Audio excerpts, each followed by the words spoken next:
मैं कहा करती हूँ सभी लोगों से कि आप अकेले नहीं, अपने बच्चों को भी साथ लेकर के आइए। जब भी आओ अपने बच्चों को साथ में लाइए। माताओं बहनों यहाँ पर बैठी हैं, बच्चों को साथ में लाइए। यहाँ पर आप पार्टी मनाने के लिए नहीं आए हो।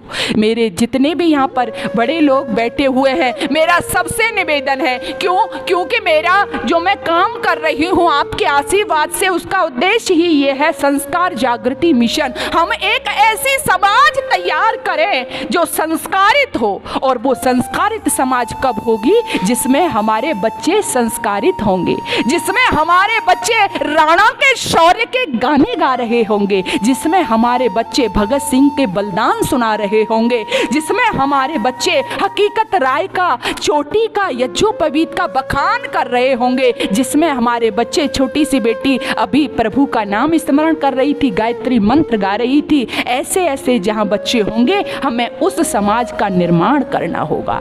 इसलिए आइए, आप बाद में पछताओगे यदि ऐसा नहीं करोगे ना, तो बाद में पछताओगे, और फिर बाद में मौका निकल जाएगा तो फिर पछताने के सिवा कुछ होगा भी नहीं। इसलिए फिर तो आप एक ही कहोगे, अपने बच्चों को यदि सत्संग में लाया होता तो कितना अच्छा होता, तो कितना अच्छा होता, तो कितना अच्छा होता। इसलिए समय रहते इनको लाइए। न जाने कौन सी घटना इनके जीवन को झकझोर दे, न जाने कौन सी घटना आपके बच्चों को बना दे, न जाने कौन सा संस्मरण आपके बच्चों की दुनिया बदल दे। और आपके बच्चे, इनमें आप, मैं मना नहीं करती हूँ, आप इनको पढ़ाई कोई से भी पढ़ाओ।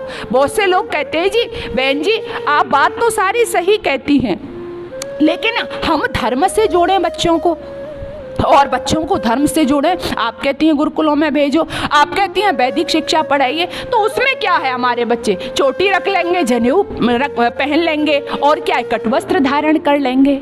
मैंने कहा ये जो आपने कहा ये हमारी पहचान है। आज हमको शर्म लगती है ना, आज हमको अपनी वेशभूषा धारण करने में शर्म लगती है, लेकिन ये हमारी पहचान है। जो विधर्मी यहाँ पर आए ना, उन्होंने क्या देखा? यहाँ पर यही तो देखा था। उन्होंने जब अपना जाल बिछाना चाहा चारों तरफ, तो उन्होंने यही देखा कि जब वो यहाँ के बच्चों से कहते थे कि अपनी चोटी कटाओ, अपना जनेऊ उतारो, अपनी वेशभूषा छोड़ो, तो बच्चे लड़ने के लिए तैयार थे, गर्दन कटवाने के लिए तैयार थे, मिटने के लिए तैयार थे, लेकिन चोटी जनेऊ देने के लिए तैयार नहीं थे। जब बड़े लोगों को पकड़ लिया जाता था, अपना धर्म छोड़ दो, अपने धर्म ग्रंथ पढ़ना छोड़ दो, तो अपना बलिदान देने के लिए तैयार थे, लेकिन वो झुकने के लिए तैयार नहीं थे। विधर्मियों ने सोचा ये कारण क्या है, तो पता चला कि इसके कारण में जो मूल है वो इनके महापुरुष हैं।